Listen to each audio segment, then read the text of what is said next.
An elderly black veteran, once proud of his service, walks the streets of Ravenbrook until the day everything changes. Racist police officers mock him, threaten him, and even point their guns at him. But what they don't know is that they've just picked the wrong man. 30 minutes later, they'll regret it. But how far will they go before it's too late? Before we dive in, where in the world are you watching from? Drop a comment below. And if you want to see more shocking stories like this, make sure to like this video and subscribe to our channel. You won't want to miss what happens next. It was a blistering summer afternoon in Ravenbrook, the kind of heat that pressed against your skin like a wet blanket. Henry Cole, a 74-year-old black man, walked slowly down the cracked sidewalk, a walking cane in one hand and a heavy shopping bag in the other. His face, though weathered with age, held a sharpness in his eyes that few noticed anymore. The years had not been kind, but they had sharpened him, hardened him. Henry had seen too much in his lifetime, served in wars far from home, lost friends who would never be remembered. Yet, through it all, he had survived. As he approached the corner near the gas station, he heard the familiar hum of a police car behind him. Henry didn't flinch. He had grown used to the way the police here treated him, like he was invisible or worse, a target. But today was different. The car rolled to a stop beside him, and the window rolled down. Two officers, Officer Rook and Officer Hayes, looked at him with expressions that were both bored and disdainful. "Hey, old man," Officer Rook sneered, his voice dripping with mockery. "You lost, or just strolling around waiting for the sun to finish you off?" Henry stopped, but didn't turn to face them. He knew where this was going. He had seen it all before. "Just minding my business, officers," Henry said calmly, his voice steady, though he felt the familiar tightness in his chest. "Business? You ain't got any business here, Grandpa," Officer Hayes chimed in, stepping out of the car. He was young, with a chip on his shoulder and a badge that gave him more confidence than he deserved. "Why don't you show us some ID?" Henry took a deep breath but didn't answer right away. He could feel the tension building, the old instincts kicking in. The disrespect had started small, but he knew what it meant. He knew what they were trying to do. "I don't need to show you anything," Henry said, his voice firm but not raised. "I've done my time. I've earned my peace." "Earned your peace?" Officer Rook chuckled, stepping out of the car as well. "You're just an old man wandering the streets, thinking you can talk to us like we owe you something." Henry clenched his jaw. He could feel his pulse quicken, but he kept his voice calm. "You're making a mistake." The officers didn't listen. Officer Hayes stepped forward, and before Henry could react, he was slammed against the side of the police car. Henry's cane dropped to the ground, the bag of groceries spilling over the pavement. His breath quickened, but he remained still, his mind flashing back to all the times he had been pushed around. "You're under arrest for disturbing the peace," Officer Hayes barked. He pushed Henry's arm behind his back, the pressure sharp and uncomfortable. Henry felt a hand on the back of his neck, forcing him to the ground. The gravel scraped his knees as he hit the ground, his hand still raised in front of him. He didn't resist, but the weight of it all, the humiliation, burned deep. "Get him up," Officer Rook ordered. "We don't have time for this." As they pulled him roughly to his feet, Officer Hayes reached for his gun. Henry stiffened. He had been in enough dangerous situations to know what it felt like when a gun was pointed at you. "I'm not going anywhere," Henry said, his voice low, like a growl. Officer Hayes smiled, a twisted smirk that sent a chill through Henry's spine. "Oh, you are now, and if you even think about doing something stupid, I'll make sure you regret it." The officers shoved Henry into the back of the squad car, and as the door slammed shut, he caught a glimpse of the people across the street, watching. They were all silent, like they were afraid to speak, too afraid to act. But Henry didn't look away. He knew that look too well. He had been the one people ignored, the one people were afraid to help. He was used to it, but it still hurt. 30 minutes later, the town of Ravenbrook had its share of small-town charm. But today, it was different. The police station buzzed with tension, the air thick with frustration. The news of Henry Cole's arrest had already spread, and the whispers began to grow louder. Inside the station, Officers Rook and Hayes sat at their desks, filling out paperwork. They were still smug, still acting as if nothing was wrong. The video of Henry being arrested had already gone viral. People from across the state were talking about it. "Can you believe the nerve of that old man?" Hayes said, laughing to himself. "Thought he could talk to us like we're the ones in the wrong. What a joke." Rook leaned back in his chair, unbothered. He's a nobody. Just some old vet, thinking he's still relevant. No one's gonna care. But just as they were about to let the conversation die down, the door swung open. The door to the Ravenbrook police station swung open again. But this time it wasn't just another officer. The room went quiet as the new arrivals stepped inside, their presence like an electric charge in the air. Agent Vaughn walked in first, his eyes scanning the room with cold precision. Behind him, 2 other FBI agents followed, dressed in dark suits that contrasted sharply with the casual disarray of the local station. "Who's in charge here?" Vaughn's voice cut through the stillness. Sheriff Danley stood up from his desk, wiping his hands on his pants. The smug expression he had been wearing all morning immediately vanished when he saw the agents. "I'm Sheriff Danley," he stammered, adjusting his tie nervously. "Can I help you, gentlemen?" Vaughn didn't answer right away. Instead, he flashed a badge that glinted in the dim light of the station. "FBI, we're here about the arrest of Henry Cole." The name hit the officers like a freight train. Henry Cole, the elderly black veteran who had been arrested under questionable circumstances, was now more than just a local issue, he was a national one. Vaughn could already tell by the looks on their faces that they knew things had just escalated beyond their control. Sheriff Danley stepped forward, trying to recover his composure. "Cole's been a problem for years. He's a veteran, yes, but that doesn't give him the right to disrupt things around here. We were just trying to get him under control." Vaughn's eyes narrowed. "Disrupting things by walking down the street with a cane and a shopping bag?" Danley froze, then quickly looked away. He was starting to realize the gravity of what had just unfolded. "Listen," Danley continued. "It was just a minor incident." He got loud, refused to show we were just trying to do our jobs. Vaughn took a step forward, his presence intimidating.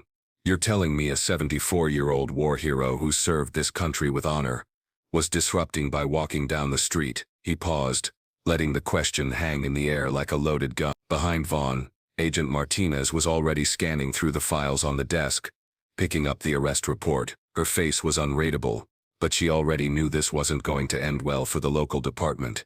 The footage of Henry's arrest had gone viral faster than they could have imagined. "Let me tell you something," Vaughn said, his tone now hard. "I don't care how long you've been a sheriff, or how many badges you have. This goes beyond you now. We'll be reviewing everything, and I promise you the FBI will find out exactly who gave the orders for that arrest." Danley swallowed hard. "You're overreacting. It was just a misunderstanding. We don't need the FBI involved in this." "Oh, it's too late for that," Vaughn shot back. "The whole town has seen that video by now. I'm sure the press is already on their way here. By this time tomorrow, you'll be on every news station in the country." The room fell silent again. The weight of Vaughn's words sank in, and Danley could feel the sweat forming on his brow. He had thought this would blow over. Now it was clear he had no idea how deep of a hole he had dug for himself. Meanwhile, Henry Cole sat in the back of an FBI SUV, the seat uncomfortable beneath him, but his mind sharp as ever. He had lived through enough wars and enough battles to know when things weren't what they seemed. The moment the police had arrested him, he knew something was wrong. The officers had mocked him, treated him like a criminal without cause, and it had taken all of his strength not to lash out. But now he was with the FBI. He didn't need to be a genius to figure out that they were here for more than just a routine matter. Agent Vaughn had been kind enough to give him a tablet, showing him what the media was already saying about his arrest. Viral video, "Elderly black veteran brutally arrested by police in Ravenbrook" was the headline splashed across every major outlet. Henry scoffed, shaking his head. "They really think they can get away with it, don't they?" He stared out of the window, his thoughts raced. He had seen it before: police brutality, corruption, injustice. But this time, it was personal. This time, they had made a mistake, and they were going to pay for it. Back at the police station, the tension was palpable. Vaughn and his team had taken over, pushing the local officers out of the way as they began reviewing everything about Henry's arrest. They scanned the footage. They looked through the officers' reports. They even interviewed witnesses who had seen the whole thing unfold. One thing was clear: Henry was no threat. His only crime was walking while black in a town that didn't seem to know how to handle it. At least that was what Vaughn was beginning to piece together. "I need a full review of every officer on this force," Vaughn ordered, turning to his team, especially the ones involved in the arrest. The officers exchanged uneasy glances. They could see where this was going. Danley and the others had messed up, and now, the full weight of the law was coming down on them. At that moment, the door to the sheriff's office opened once again. This time, it wasn't just another officer. It was FBI Director Stevens, a tall, imposing figure who had come from headquarters to oversee the situation personally. He walked in, his shoes clicking sharply on the tile floor. "You're the one responsible for this?" Stevens asked, his gaze sharp as a blade. "This isn't just an isolated incident, Danley. You've escalated this way beyond your control. The higher-ups are already involved, and you're going to be the one who answers for this." Danley tried to find his voice, but it was gone. There was no defending the actions of his officers now. It wasn't just Henry Cole they had harmed. It was an entire community. The hours passed slowly, each one adding more weight to the officers' shoulders. News vans surrounded the building. Protesters began gathering outside. The national outrage was growing by the minute. But Henry, sitting in the back of the FBI SUV, felt no fear. He had faced far worse than this. This was just another battle, and he was ready to win. The hours dragged on at the Ravenbrook police station, the weight of the situation sinking in for every officer in the building. In one of the back rooms, Sheriff Danley sat in a chair, his hands trembling slightly as he stared at the floor. He was no longer the confident man he had been just hours before. Vaughn and his team had taken full control of the investigation, and it was clear the walls were closing in. Outside, the protesters had grown in number. The crowd swelled to nearly 200, chanting Henry's name, demanding justice. News vans from every major outlet were parked in the parking lot, and reporters were scrambling for any statement they could get. It was a media storm, and Danley was the eye of it. Inside the station, Agent Vaughn stood over a table scanning through paperwork with a furrowed brow. "This is more than just a bad arrest. It's a pattern," he muttered under his breath. Martinez, who had been working quietly beside him, looked up. "What do you mean?" "I've been reviewing complaints, citizen complaints, officer reports, even internal investigations. The officers involved in this incident, especially Rook and Hayes, have a history of excessive force. We've seen this before, like the time they harassed that college student," Martinez asked. Vaughn nodded, his eyes cold. "Exactly, and it was swept under the rug." Henry's arrest had pulled the veil off a deeper issue that was festering in Ravenbrook, and Vaughn was beginning to realize the magnitude of what they were dealing with. It wasn't just a rogue officer, it was a systemic problem. The department itself had been complicit in covering up years of misconduct. Meanwhile, Henry sat in the back of the SUV, his eyes fixed on the road ahead, though his mind was elsewhere. The FBI had brought him to a nearby secure facility, far from the chaos in Ravenbrook. As he sat in the vehicle, he couldn't shake the image of the officers who had mocked him, the way they had treated him as if his life didn't matter. But he also couldn't ignore the sense of justice slowly building within him. He had lived through worse. He had survived wars, both on foreign soil and in his own country. And now, in his twilight years, he was witnessing a new battle, a battle for respect, for dignity, and for accountability. And this time, he wasn't going to back down. Agent Vaughn stepped into the SUV beside him, breaking Henry from his thoughts. He had a look of determination on his face, but there was also a sense of urgency in his eyes. "They're going to arrest Hayes and Rook," Vaughn said, his voice low. "We've got enough evidence to take them down, but we need to move quickly. The press is already reporting this as a racist police incident, and if the wrong people get involved, it could become bigger than we can handle." Henry gave a nod, his eyes narrowing. "They'll regret it. They didn't know who they were dealing with." Vaughn hesitated for a moment. "We need to get ahead of this. If we don't act fast, this could spiral out of control." Henry looked at Vaughn. "I've been to war. I've seen things that would make a man lose his soul, but this is different. They've crossed a line, and now they'll pay." Back at the station, Sheriff Danley had been summoned to a meeting with FBI Director Stevens, who had arrived with a team of federal agents to oversee the operation. Danley sat stiffly, trying to mask his panic as Stevens sat across from him, his face stern and unyielding. "You know why we're here, Danley," Stevens began, his tone no nonsense. "Your department is under federal investigation. The arrest of Henry Cole was a tipping point. You've been covering up misconduct for too long." Danley shifted uncomfortably in his chair. I didn't know it would escalate like this. We were just trying to handle a situation. Henry Cole has been a problem for years, and we were trying to keep the peace." Stevens raised an eyebrow. You think that justifies pointing a gun at an elderly man who's served this country with distinction? You think that's peacekeeping? Danley's face turned red with shame. He knew the answer, but he couldn't bring himself to speak it. Stevens leaned forward, his eyes locking with Danley. This is bigger than you now. You'll be held accountable. Every officer involved will face the consequences of their actions. And this department is going to be dismantled, piece by piece, until we figure out how deep the corruption runs. Outside, the protests were growing louder. People were chanting Henry's name, demanding justice for the elderly black veteran who had been wronged by the very people who were supposed to protect him. They carried signs that read, "Justice for Henry Cole, no more police brutality, and end racism in Ravenbrook." But it wasn't just the protesters in the streets who were making noise. On the other side of the police station, the sound of sirens grew louder. A convoy of black SUVs, filled with federal agents and law enforcement, pulled into the parking lot. Henry's arrest had become a catalyst for something bigger than just a small-town injustice. Inside the FBI facility, Henry's phone buzzed. It was a text from his old war buddy Raymond, who had been part of the same covert ops team years ago. "I saw what happened, man. You've got backup if you need it." Henry stared at the message for a moment.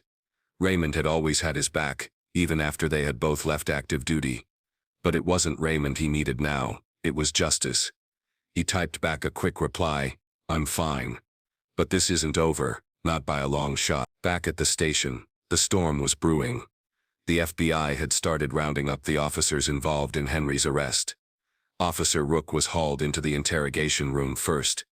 His expression was a mixture of disbelief and anger.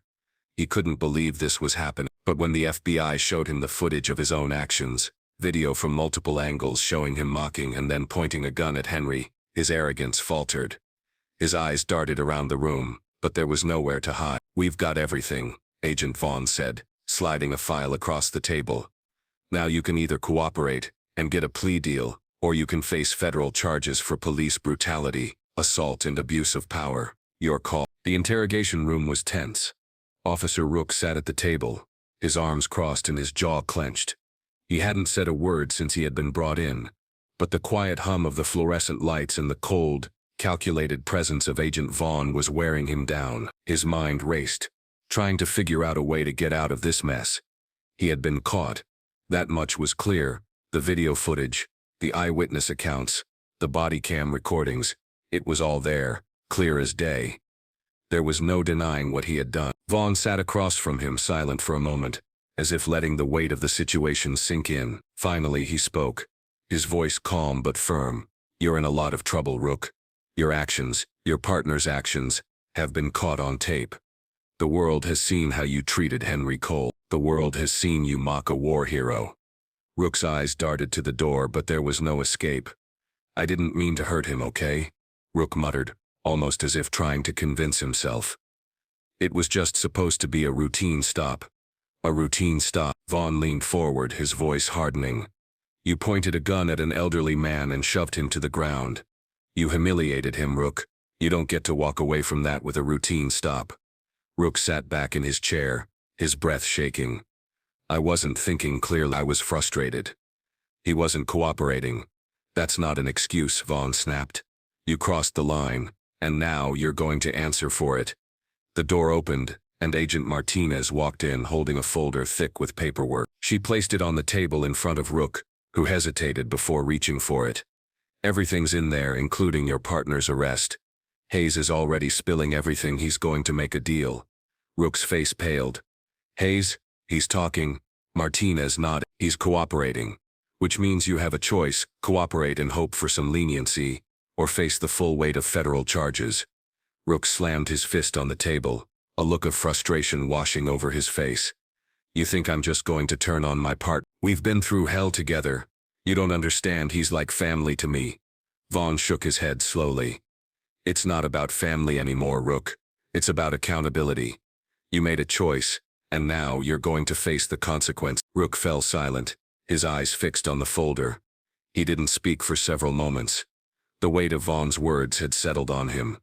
He knew he was at a crossroads, and there was no easy way out. Back at the Ravenbrook police station, Sheriff Danley was sitting in his office, his hands trembling as he tried to focus on the phone call he was having with his superior.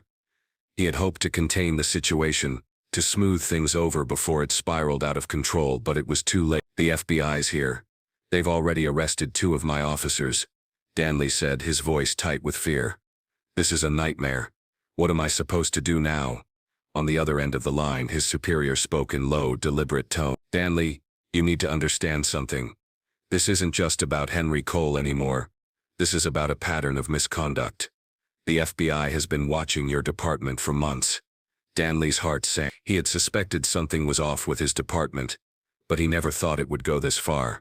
"We've been investigating multiple incidents," the voice on the phone continued. "Your department has had a history of use of force, racial profiling, and now, if you want to keep your job, you need to cooperate fully with the FBI. You need to hand over everything." Danley felt a wave of dread wash over him. He had no choice. He had never been in this deep before. But the reality was clear now. He was going to lose everything. His career, his reputation, his town's trust. It was all slipping through his fingers. "Understood," Danley said, his voice hollow. "I'll cooperate."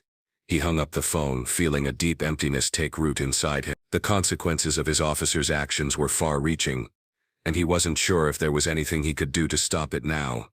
As the day wore on, the atmosphere in Ravenbrook grew heavier. The protesters outside the police station were still chanting, demanding justice for Henry Cole. Their numbers had increased, and the media tension was relentless. News outlets across the country were broadcasting the video of the arrest, and the hashtag Justice for Henry Cole was trending on social media. The situation was rapidly escalating, and Henry's arrest had become a symbol of how far the injustice had gone, a symbol of the racism that still poisoned the system. And now, the whole town was on the brink of something bigger, something that couldn't be ignored any longer. Inside the FBI command center, Agent Vaughn was staring at a digital map of Ravenbrook, marked with various hotspots, protest locations, officer homes, media stations. It was clear that things were about to boil over. "Get me updates from the ground," Vaughn ordered to his team. "I need eyes on the street and on the station. I don't want any surprises." Martinez approached him with a new development. "Vaughn, the news just reported that Henry's lawyer is pushing for federal charges against the entire department. They're filing a civil lawsuit now." Vaughn didn't flinch. "Good. Let them. We're getting ready to move on this, but we can't do it without full cooperation from Ravenbrook's leadership. The sheriff's office is done. We just need the final push." He turned to the screen again, his eyes narrowing as he prepared for the next step. The investigation was shifting, and the people responsible were about to learn that Henry Cole wasn't the only one they'd have to answer to. In the back of the FBI SUV, Henry sat with his eyes closed, deep in thought. He knew what the stakes were. He had lived through too many battles not to recognize when things were about to change. He wasn't just fighting for justice anymore. He was fighting for every man, woman, and child who had ever been disrespected by the system. This wasn't just about him. It was about everyone who had been silenced, dismissed, and forgotten. This was a fight for their voice. Henry's phone buzzed again. Another message from Ray. "You got this, brother. The whole country's watching. Don't back down." Henry smiled faintly. This was bigger than just one fight. This was the beginning of a reckoning. The morning after the FBI moved in, the entire town of Ravenbrook was on edge. The protests had grown louder, and the media circus surrounding Henry Cole's arrest had only intensified. The officers involved, Officer Rook and Officer Hayes, were no longer just local figures. They were now symbols of everything wrong with the system. It wasn't just about their actions anymore. It was about a deeper issue, the lack of accountability, the complacency, the history of racial injustice that had been swept under the rug for far too long. Henry Cole, now free from his temporary confinement with the FBI, was sitting in a secure location. He was no longer a prisoner in the town that had mistreated him. He was now the face of something larger. His story had caught fire, and the country was watching. News outlets and social media platforms were buzzing with opinions, questions, and demands for justice. Inside the Ravenbrook police station, Sheriff Danley was pacing back and forth, his mind racing. He had hoped that things would settle down, but now, with the FBI breathing down his neck and the world watching, the situation had gone from bad to catastrophic. "Sheriff," an officer spoke up hesitantly, interrupting Danley's thoughts. We've got news. Rook and Hayes are in custody. They've both been charged with assault, excessive force and misconduct. The FBI's moving on them now. Danley's stomach sank. He had known this was coming, but hearing it out loud made it real. His entire department was about to crumble, and it was all because of two officers who had crossed a line they should never have even considered approaching. "Get them out of here," Danley muttered, "and get me Vaughn." Now, at the FBI facility, Agent Vaughn was already preparing for the next stage of the investigation. The charges against Rook and Hayes were just the beginning. The spotlight was now on the department as a whole, and Vaughn knew that once the dominoes started falling, they would not stop until everything came crashing down. He sat at his desk reviewing the evidence once more. The footage, the statements from witnesses, the reports from the office, everything pointed to the same conclusion. The officers had acted with malice, with blatant disregard for Henry Cole's rights and dignity. But there was more. There was a deeper layer to this case, a systemic issue that could not be ignored. Vaughn turned to his team. "This isn't just about two bad apples. This is about an entire department that has turned a blind eye to racial profiling and abuse of power. We need to bring down the entire system, not just these two officers." Martinez, who had been working alongside Vaughn from the beginning, nodded in agreement. "We've got the public on our side. The media's not letting this go. We need to use that momentum to make sure the changes stick." Vaughn stood up, looking out the window at the distant skyline. "The fight's just beginning, and I'm not stopping until Ravenbrook knows that justice will always find a way."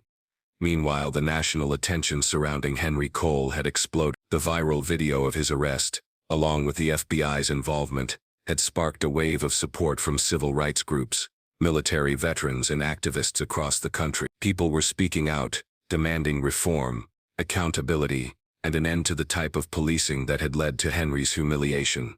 On social media, hashtags like "Justice for Henry Cole" and "End Police Brutality" were trending. It wasn't just about one man's story. It was about an entire system that needed to change.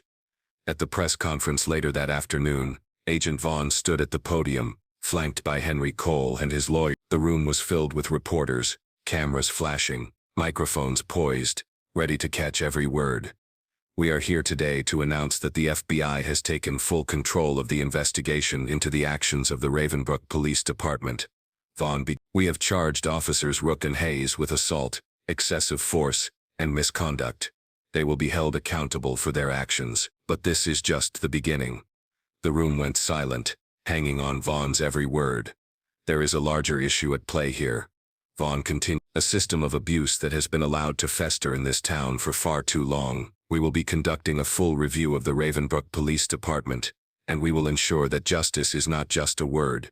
It will be a reality for every citizen here." Henry stood next to Vaughn, his eyes hard but filled with a quiet strength. The press began asking questions, but Henry stayed silent, letting Vaughn do the talking. He didn't need to say anything. His presence spoke louder than any words ever could. As the press conference ended, Vaughn and Henry made their way outside to the waiting cars.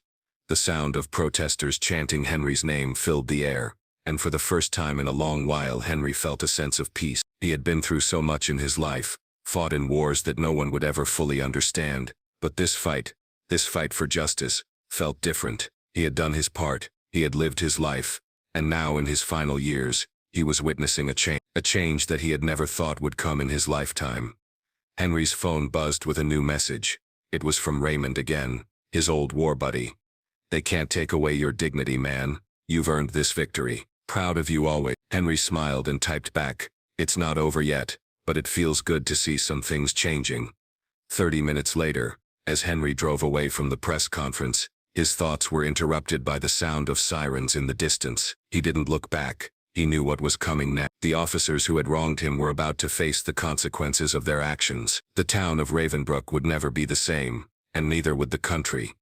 But for Henry, it wasn't just about them. It was about every single person who had ever been mistreated, disrespected, or forgotten. This was his fight, and he was winning it.